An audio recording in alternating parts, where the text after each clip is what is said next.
Over 32 people got arrested recently, with some 27 being detained for creating and selling Genshin Impact cheats, which, upon reading this news, made me want to do a video on cheats in Genshin Impact. Biggest problem with that, however, is that Hoyo is like the Reaper when it comes to cheats. They take videos down, they obviously ban accounts, and they probably track you down IRL like the Duolingo bird for good measure. But one thing they don't really punish, as far as I can find online, is mods. What the fuck? Yes, something that we actually need. Okay. Oh shit, okay, I'm not, you know what? Whoa, oh, what the fuck? Boy. Oh my god, bro, I regret clicking on this. Also, obvious disclaimer, mods are still technically against terms of service, and they can get your account banned, so if you want to use mods as a result of this video, do so at your own discretion. I ain't your mama to tell you what not to do, but just know that if you do happen to get banned, it ain't on me, okay? Now with the disclaimer said and done, I started this modded journey with one goal in mind: to see how I could change the game and make it better using mods. I wanted to see what type of mods there are, how they can make your experience better, and to answer one question: are they worth risking your account for? Allow me to pause for a second right here, cowboy. This is just a short reminder that there is a giveaway ongoing where you can be the lucky one to win one of 10 Welkin Moon passes. What you have to do to enter this giveaway is to subscribe to the channel or be sub. Let me know what your stance on modding is down in the comments below. Obviously, while at it, drop a like, but only if you enjoy the video, and the winners will be announced on our small community Discord server, which can be found in the description below. Good luck. Now, the first thing I did, obviously, was trying to figure out what software is necessary. Mind you, my experience as far as modding games go stops at Minecraft resource packs, so it took a bit to figure out what software to use, how to use it, and how to get stuff running. But after doing the necessary research to find out what was needed, I was finally ready to embark on the first step of this adventure, which was searching for mods. And this was where everything took a turn, because let me be clear, I was not ready for all the stuff I found. I knew there were skins, I really knew. I even used snippets of skin showcases in my other videos, and because of that I thought I was prepared. But boy, let me tell you, no amount of getting ready will ever prepare you for what you can find in terms of skins. But skins aside though, as mentioned before, I wanted to see how I can make the gameplay experience better without the obvious use of cheats. And so the first mods I actually started looking for, after skimming through all the pornography that was on there, were quality of life mods. Now, I'm not gonna present every single detail in every mod I got one by one. After all, I want this video to be for entertainment more than anything, especially not a mod showcase. So without further ado, after spending some 30 to 40 minutes looking around and probably some hours to try and get everything to work together, here's what my game looks like now. One thing I think it's noticeable right off the bat is the UI. I added the Blanca UI mod, which darkens all the icons, gives them a better texture, and literally saves your retinas from vaporizing from the fucking surface of the sun loading screen looking as Hoyo added and decided to keep in the game. Yes, you can finally have a dark mode loading screen to not get fucking flashbanged into oblivion every time you teleport, which is a massive improvement. But if you don't mind getting LASIK every single time you move around the map, then there is also this mod right here, which at least makes it worth it by showing some beautiful, non-AI, cause fuck AI, artworks. These are cool for quality of life, but there is one more. One more mod that I think is borderline cheating, which is the Adventure Map Plus mod. Now, it's not as good as the actual interactive map. For now, you cannot hide entities that you've already collected, and you can't differentiate where these entities are when there's multiple map layers. But it's safe to say that a mod like this is insanely useful. Borderline cheating, I'd say. Obviously, for exploration, there are mods that are a lot more useful though. Mods that I would quite literally place in the cheat category, which are ESP/chest lines mods. These mods create literal lines that pinpoint the exact location of chests and oculi, making them practically impossible to not get.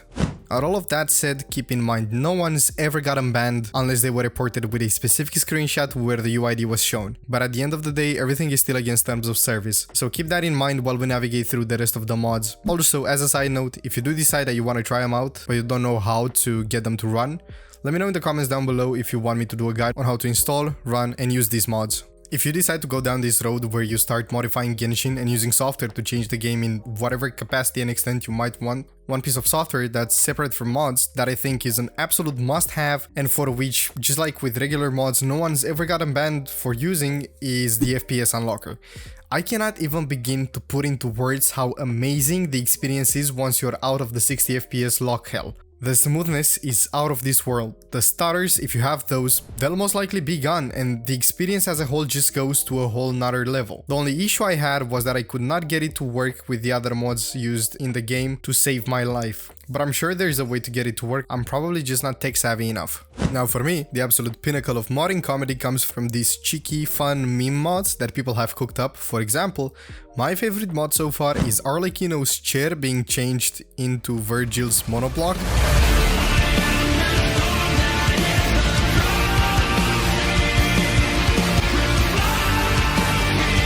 Oh, or this one where Mona's singular coin from her purse turns into a condom. It's such a small, funny detail, but it makes the whole experience worth it. Now this is the big one. We're gonna talk about skins. Now in terms of skins, I only added 2, not because there is like a lack of skins, but because on this throwaway account I don't actually have that many characters. I added a skin for Arlecchino, which is this classy one. It was the only one that I found that I actually liked. What you have to realize when it comes to skins though is that there is a ton of skins that are just basically full or partial nudity. You have to skim through a lot to get to the ones that you like, and then when you get to the ones that you like, you actually kind of have to pray that they work with the version of the game. A lot of the Arlecchino skins that I find that I really wanted to use were not yet updated for 5.3, and so I just kind of stuck with this one.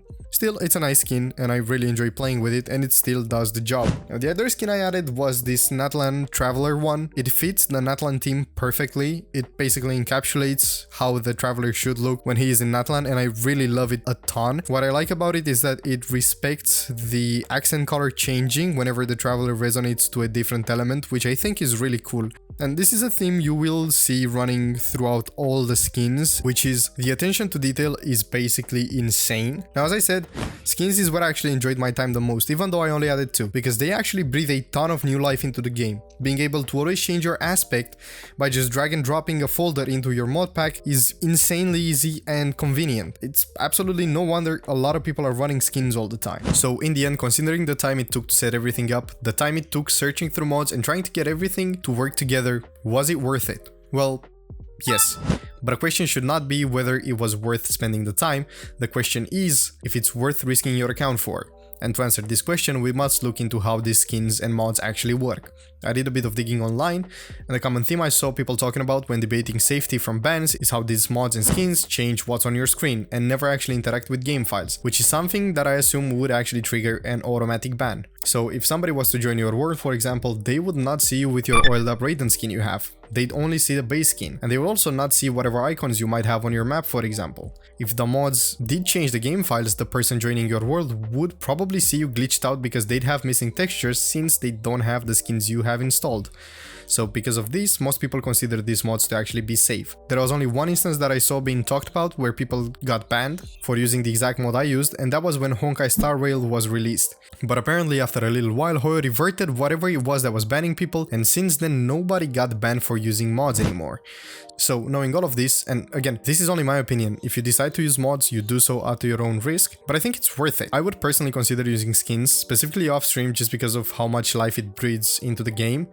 I'd recommend against using skins and mods whenever you record or stream or whatever you do that would capture your screen while showing your UID, because again, if somebody goes through the trouble of manually reporting you with screenshots and clips, you would get banned. But besides that, I don't see why not. Now obviously, if you really don't want to risk it, don't play with mods, or just install a private Genshin Impact server on which you can do whatever your mind desires.